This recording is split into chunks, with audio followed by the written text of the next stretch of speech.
Assalamualaikum warahmatullahi wabarakatuh. Halo teman-teman semuanya. Perkenalkan kami dari kelompok 3 ingin menampilkan video dan membahas materi bab 9 dan bab 10, di mana bab 9 judul materinya yaitu hakikat belajar, sumber belajar dan media pembelajaran. Dan bab 10 yaitu materi judulnya yaitu instrumen penilaian. Kami akan membahas materi tentang belajar, sumber belajar, media pembelajaran, serta teknik dan bentuk instrumen penilaian dalam pembelajaran pendidikan agama Islam.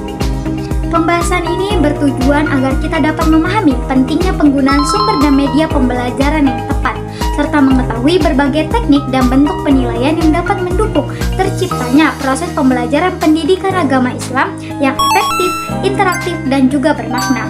Semoga materi yang kami sampaikan nantinya dapat menambah wawasan serta memberikan manfaat bagi kita semua. Selamat menyaksikan. Di sini saya akan menjelaskan materi tentang hakikat belajar dan sumber belajar. Hakikat belajar adalah proses perubahan diri seseorang melalui pengalaman dan interaksi untuk memperoleh pengetahuan, sikap, dan keterampilan. Yaitu materi tentang sumber belajar. Sumber belajar merupakan segala sesuatu yang dapat membantu dan mendukung terjadinya proses belajar agar tujuan pembelajaran dapat tercapai secara efektif. Yaitu materi tentang media pembelajaran dalam pendidikan agama Islam. Media pembelajaran dalam pendidikan agama Islam adalah alat bantu untuk mempermudah dan membantu pembelajaran lebih menarik serta membantu memahami nilai-nilai Islam. Media pembelajaran dapat berupa visual, audiovisual, dan digital. Halo teman-teman, di sini saya akan menjelaskan materi saya tentang pemilihan dan pemanfaatan media pembelajaran. Dalam proses pembelajaran, pemilihan media pembelajaran sangat penting karena dapat mempermudahkan siswa untuk memahami pembelajaran. Media pembelajaran bisa berupa gambar, video, audio, atau aplikasi pembelajaran lainnya. Nah, dalam memilih media, guru harus menyesuaikan dengan tujuan, isi materi, dan karakteristik peserta didik, karena setiap siswa memiliki karakteristik yang berbeda-beda. Ada yang lebih mudah memahami dengan gambar, dan ada juga yang lebih mudah memahami dengan suara. Media yang tepat dapat membantu siswa lebih fokus, tidak bosan, dan dapat membantu siswa dalam memahami pembelajaran. Selain itu, media pembelajaran harus lebih menarik, mudah digunakan, dan sesuai dengan kebutuhan peserta didik agar proses pembelajaran lebih efektif. Jadi, pemilihan media pembelajaran yang tepat sangat berpengaruh terhadap keberhasilan siswa. Halo teman-teman, pernah nggak ngerasa belajar itu membosankan? Nah, salah satu penyebabnya adalah guru kurang tepat dalam memilih media pembelajaran. Media itu sangat penting karena membuat siswa lebih fokus, lebih semangat, dan lebih paham terhadap materi yang diajarkan. Ada satu syaratnya, yaitu memilih media yang tepat. Ada 9 kriteria pemilihan media pembelajaran. Yang pertama, ada tujuan pembelajaran. Media yang dipilih harus benar-benar sesuai dengan tujuan yang telah ditentukan, bukan sekedar hanya menarik secara penampilan. Yang kedua, ada keefektifan. Dari sekian banyak media yang tersedia, guru harus memilih media yang lebih efektif digunakan dalam menyampaikan materi. Yang ketiga, peserta didik. Media yang digunakan harus disesuaikan dengan usia, kemampuan, dan juga jumlah peserta didik. Yang keempat, ada ketersediaan.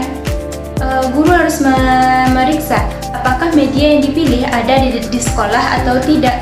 Jika tidak, guru harus mempertimbangkan apakah media ini bisa dibuat, dibeli, ataupun dipinjam. Yang kelima, kualitas teknis. Media yang digunakan tahan lama dan layak digunakan dalam proses pembelajaran nanti. Yang keenam, biaya pengadaan. Biaya pengadaan harus sebanding dengan manfaat yang kita peroleh. Yang ketujuh, ada fleksibel. Fleksibel maksudnya media dapat digunakan dalam seluruh situasi. Yang kedelapan, ada kemampuan pengguna.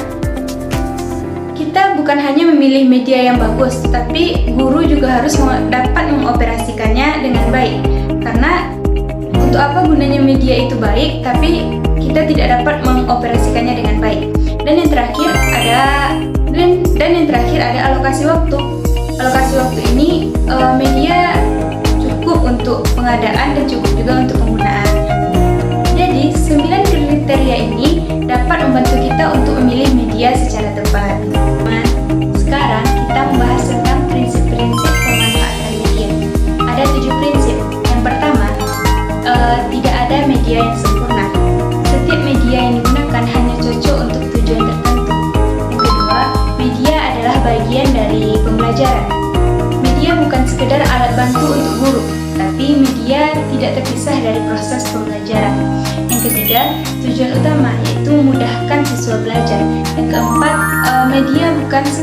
media bukan hiburan semata. Penggunaan media harus sesuai dengan tujuan agar menyatu dengan pembelajaran, bukan hanya untuk mengisi waktu. Yang kelima, pemilihan media harus objektif.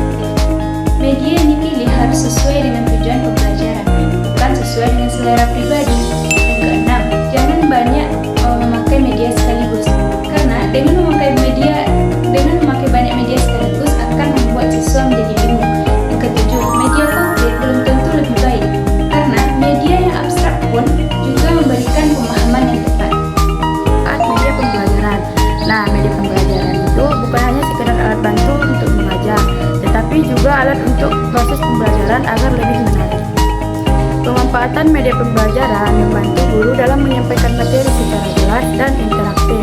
Media seperti gambar, video, dan alat peraga dapat meningkatkan minat dan motivasi belajar siswa. Selain itu, media pembelajaran juga membantu siswa menjadi lebih aktif, memperkuat pemahaman materi, dan membuat proses pembelajaran lebih menyenangkan dan efektif. Pada video kali ini saya akan membahas tentang jenis media pembelajaran dan karakteristiknya. Sebelum kita masuk ke jenis-jenisnya, kita harus mengetahui apa itu media pembelajaran. Media pembelajaran adalah alat yang digunakan guru untuk menyampaikan proses pembelajaran agar lebih menarik dan menyenangkan. Menurut Arif S. Sudiman, ada beberapa jenis media pembelajaran. Yang pertama yaitu media grafik. Media grafik adalah media yang menggunakan penglihatan seperti grafik, peta, dan gambar. Karakteristiknya yaitu mudah dibuat, menarik perhatian, dan memperjelas materi. Yang kedua yaitu ada media audio.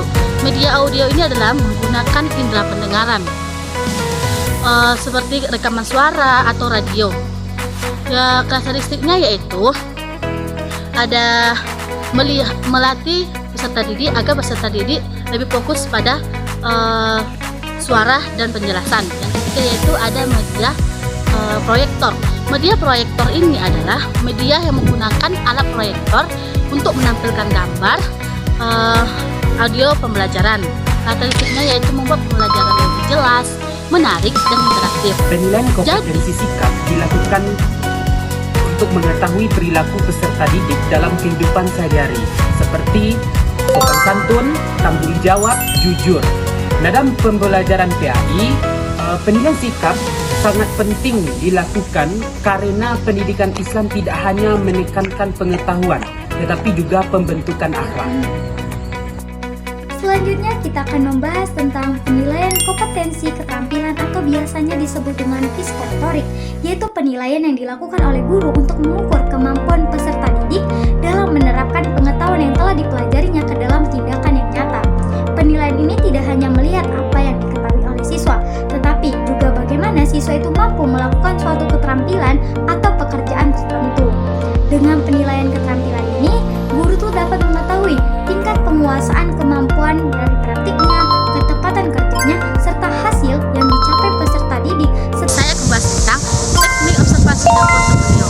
Teknik observasi adalah kegiatan pengamatan yang dilakukan oleh supervisor, yaitu pengawas atau kepala sekolah. Melalui observasi, supervisor bisa melihat bagaimana metode pengelolaan dan media pembelajaran apa yang digunakan oleh guru. Yang kedua yaitu ada teknik portofolio. Teknik portofolio adalah teknik menggunakan penilaian dengan mengumpulkan karya-karya siswa pada satu tempat. Portofolio digunakan untuk mengetahui perkembangan siswa, kemampuan, dan pencapaian siswa dari waktu ke waktu. Kita akan membahas tentang penyusunan instrumen evaluasi pembelajaran, yaitu proses merancang alat yang digunakan untuk mengukur pencapaian peserta didik secara tepat dan juga akurat. Instrumen evaluasi berupa tes, observasi, wawancara, angket, maupun portofolio. Dalam penyusunannya, pendidik tuh harus terlebih dahulu menentukan tujuan evaluasi dan kompetensi yang akan diukur. Setelah itu dibuatlah kisi-kisi sebagai pedoman penyusunan instrumen agar sesuai dengan indikator pembelajaran. Selanjutnya kita membahas tentang rubrik penilaian dalam pendidikan agama Islam, yaitu berfungsi sebagai pedoman untuk menilai hasil belajar peserta didik secara objektif, sistematis, dan juga transparan.